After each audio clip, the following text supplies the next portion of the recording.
بسم اللہ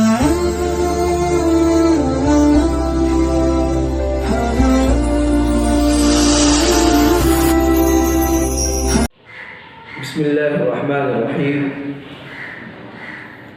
محترم ناظرین و سامعین،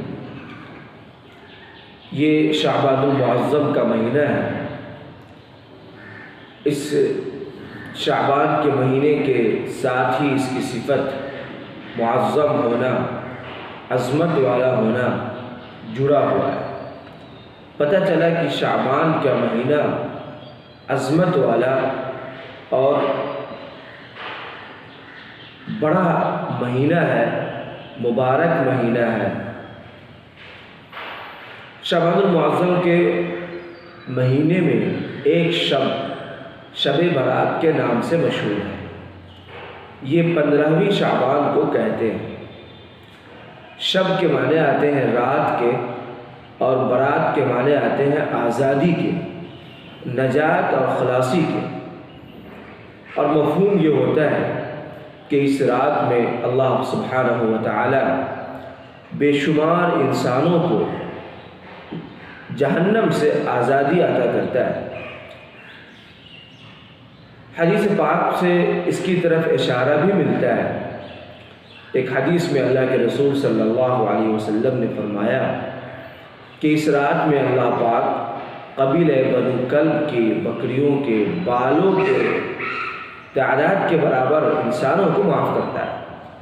ظاہر ہے مقصود حدیث میں بکریوں کی تعداد نہیں ہے، بلکہ مقصود ہے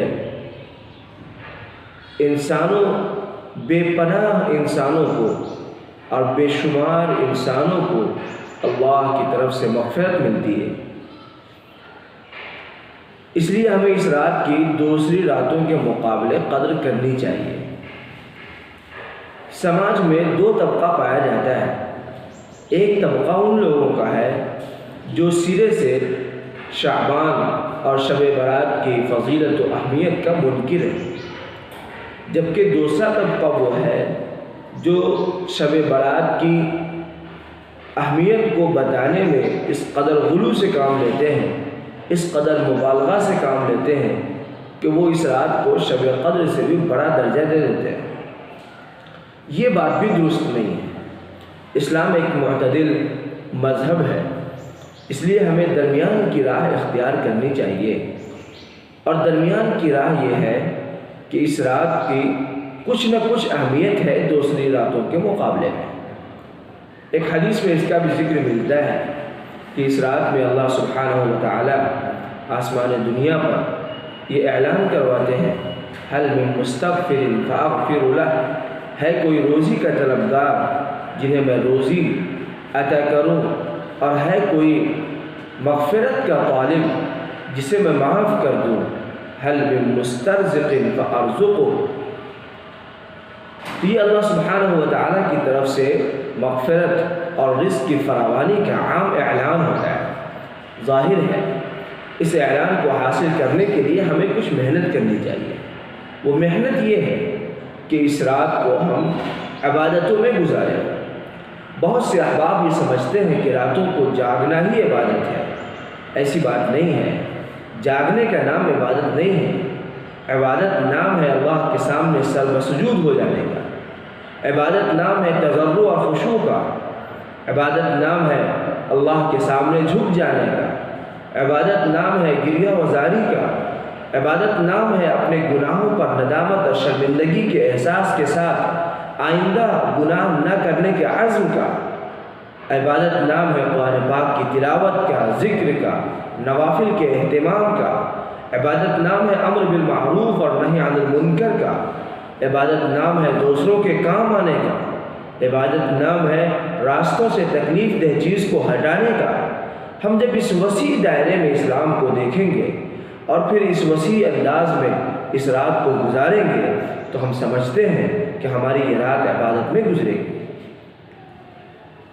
اگر اللہ نے توفیق دیا تو اس کے اگلے دن یعنی 15ویں تاریخ کو روزہ رکھ لینے میں بھی کوئی حرج نہیں ہے۔ رسول پاک صلی اللہ علیہ وسلم کا عام معمول یہ تھا کہ آپ ایام 20 کے روزے رکھا کرتے تھے۔ ایام 20 کے روزہ آپ صلی اللہ علیہ وسلم رکھتے تھے۔